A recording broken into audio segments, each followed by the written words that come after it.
ఉమ్మడి పాలమూరు జిల్లా స్థానిక సంస్థల ఎమ్మెల్సీ ఉప ఎన్నిక పోలింగ్ ప్రారంభమైంది. స్థానిక సంస్థల ప్రజాప్రతినిధులు వారి ఓటు హక్కును వినియోగించుకోనున్నారు. మొత్తం 1439 మంది ఓటర్లు ఉండగా 10 పోలింగ్ కేంద్రాలు ఏర్పాటు చేశారు. సాయంత్రం 4 గంటల వరకు పోలింగ్ జరగనుంది. ఏప్రిల్ 2న కౌంటింగ్ జరగనుంది. ఉత్కంఠ మధ్య జరుగుతున్న ఉప ఎన్నిక కావడంతో జిల్లా యంత్రాంగం పకడ్బందీగా ఏర్పాట్లు చేసింది.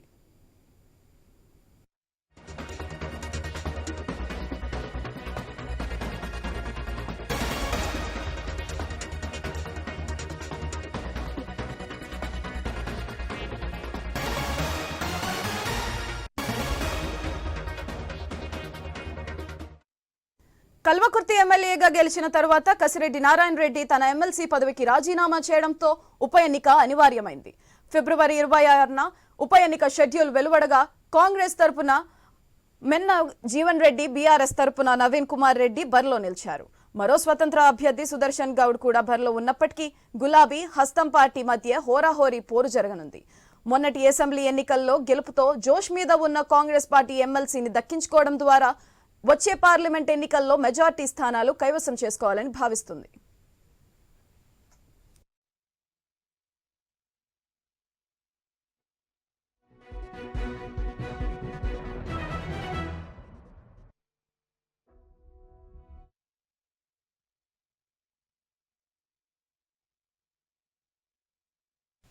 మరోవైపు బీఆర్ఎస్ సైతం తమ పార్టీకి ఉన్న బలంతో ఎమ్మెల్సీని గెలిపించుకోవాలని ఆశిస్తుంది.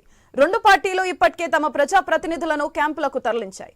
స్థానిక సంస్థల్లో కాంగ్రెస్ బలం తక్కువగానే ఉన్నప్పటికీ ఇటీవల పలువురు బీఆర్ఎస్ ప్రజాప్రతినిధులు హస్తం కండువా కప్పుకున్నారు. ఈ నేపథ్యంలో భారీగా క్రాస్ ఓటింగ్ జరిగే అవకాశం ఉంటుందని అంచనా వేస్తున్నారు.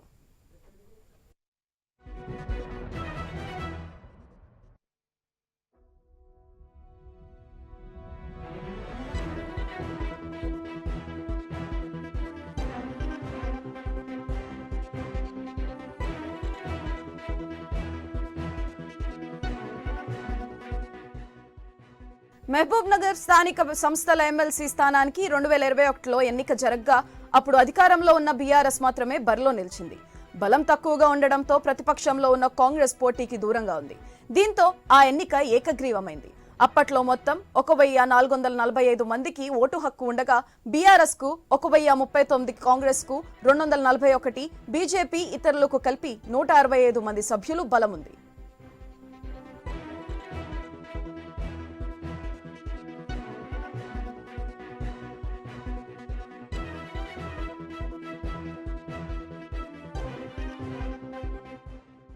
అయితే ఇటీవల అసెంబ్లీ ఎన్నికల సమయంలో కొంతమంది స్థానిక సంస్థల సభ్యులు బీఆర్ఎస్ ను వీడి కాంగ్రెస్ లో చేరడంతో ఆ పార్టీ బలం స్వల్పంగా పెరిగింది.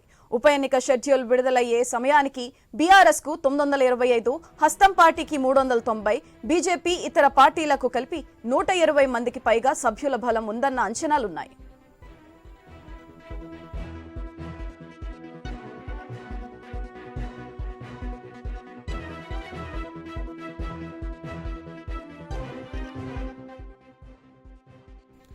ఉమ్మడి పాలమూరు జిల్లా ఎమ్మెల్సీ ఉప ఎన్నిక పోలింగ్ నేపథ్యంలో కొడంగల్ ఎమ్మెల్యేగా ఉన్న CM Revanth Reddy ex officio హోదాలో తన ఓటు హక్కును వినియోగించుకోనున్నారు. ఈ మేరకు ఆయన నేడు కొడంగల్ రానున్నారు. ఎంపీడీఓ కార్యాలయంలో పోలింగ్ కేంద్రంలో సీఎం రేవంత్ ఓటు వేయనున్నారు.